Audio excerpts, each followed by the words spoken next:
Hey everybody, what's going on? Welcome back. Jordan here. We have the opportunity of creating a literal Lego house. And I'm not talking a house like this.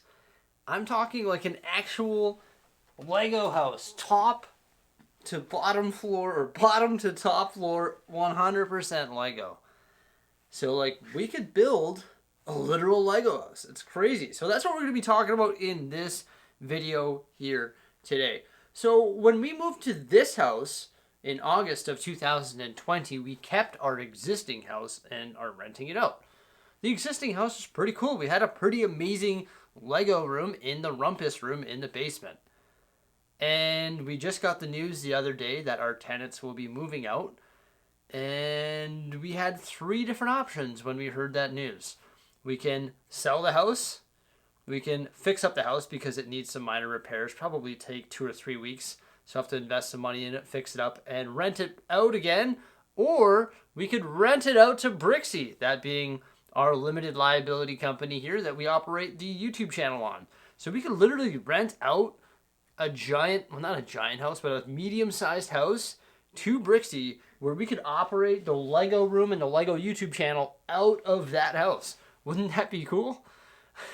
I think it would be pretty awesome. We have never been in such a conflicting situation. We don't know what to do. We don't know if we should keep the Lego room down here or if we should bring the Lego room over to the existing property and make a literal Lego house. So today we're going to be talking about all of the different positives and negatives of each situation and just sort of run it by you and get your feedback and maybe get your comments in the comment section below about what you think about this idea. So first off, let's talk about the existing house, its size, and sort of what this Lego house would actually look like. So the house is it's a decent size. I think the upstairs was 800 square feet or something like that.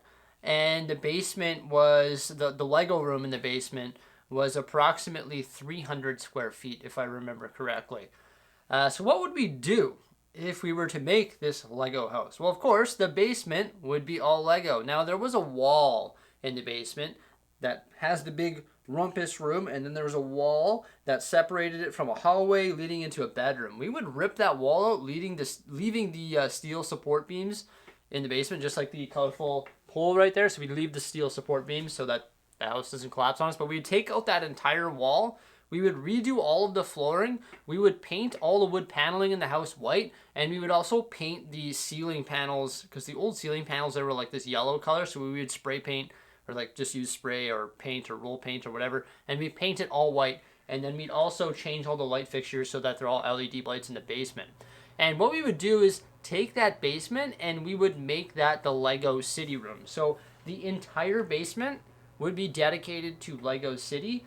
So the Lego City would have on its own about 400 to 450 square feet.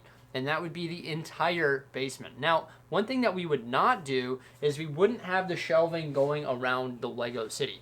The shelving would actually go upstairs where we have 2 bedrooms and a large living room beside the kitchen. And we would make a Star Wars room. And then another room, which was a bedroom, would be all of the other Lego. And then we think one of the rooms, whether it's another bedroom or the large living room, would be our office area where we have all our parts and probably some more shelving as well. So the upstairs of the house would be all shelving and all displays and like a large streaming area with like desks and stuff like that, and also all the parts and everything. And the basement would all be Lego City. So I don't know if that's a positive thing or a negative thing, because you don't have the shelving behind the Lego City. Like when you take a picture of our room, or when you see the room like this, it looks pretty magnificent. The problem with doing the Lego house idea, the way that I would do it, would be that you wouldn't be able to see it all in one photo. But you could do like Lego house tours and stuff like that. It would be absolutely amazing. It'd actually give us enough space. It would give us more space to display more Lego and also probably operate like a bricklaying store out of the house and stuff like that. And I think it would be really cool from that perspective. Now, obviously, one thing that probably comes to mind when doing this is, can we financially afford it? I would say I actually know for a fact that we can. That's sort of all I really want to say about the situation. When we moved out of that house, we already had a bunch of equity in it, and we refinanced it, so the mortgage is relatively affordable. And by renting it out to Bricksie, we would be able to somewhat, quote unquote, pay off that mortgage using tax-free dollars, because what we would do is me, who owns the house, would just rent it to Bricksie for pretty much at the break-even point, and then I would just pay the mortgage off, so it would be a wash. There'd be no revenue made, so essentially I'd be taking Bricksie's money that's tax-free, and I would be paying off the house mortgage. So obviously it's going to be an expense, because Bricksie would have to pay all the heating bills, all the electrical bills, the rent that we would charge it. So we'd have that whole lump sum of money that we would have to make on top every month. But I just think it'd be really cool to have a Lego house, and I think that it would be doable because we'd be able to do other things to help mitigate that additional expense, if you know what I mean. Yeah, so I think that would be super cool. Financials, don't really worry about it. We could probably take care of that. But there's a few other things. I made a notes, actually, of positives and negatives of the situation. Let me just pull those notes out. All right, so positives of the situation of making the Lego house. Well, of course, we would have more space. We'd have more space for more Lego. We'd be able to build better displays. Also, when we build these rooms, that would be specifically for shelves, we could use the top all the way to the bottom of the shelf. It would look really cool. Here, it sort of gets blocked by the Lego City, right? So a third of the shelf you can't really see, so it would fix that problem. Also, of course, we would have more content because we would be able to build a freaking Lego house, so there would obviously be way more content. Something that I think was a positive as well is I would have a scheduled work day. Right now, I wake up and I go to work, and sometimes I'm down here till like late at night. So what I would do is I'd wake up, I'd get ready, I'd walk my dogs, and then I'd go over to the Lego house. I'd do all my stuff there. I'd do all my filming and editing and stuff like that, and then come home and I'd turn it off. Whereas right now I sort of always on because the Lego or my work is right in my basement. But shoe on the other foot, that's actually a good thing, because sometimes I'll be sitting there bored and I'm like, oh, you know what? I want to go build a Lego house or a Mills plate or something like that. And I'll come down here for 20 minutes and I'll build something really quick. So, I mean, when you love your job as much as I do, I don't think having access to it at the snap of your fingers is the end of the world. I think it's actually a good thing. So, I mean, I think it's a positive thing that it's in the basement here. One negative thing would be that we'd have to drive to this Lego house every day, right? So I'd have to drive 20 minutes there, 20 minutes back every day. So it'd be a 40-minute drive every single day, which isn't a terrible commute. You know, I don't think that's the end of the world. Another positive thing, that if we did build this Lego house, I would have this whole basement here. So if and when Jose and I have kids, we hope to do that in the next year or two. You know, maybe eventually we're going to want this basement for our kids and have a space where we can get away from the kids, or where they can get away from us.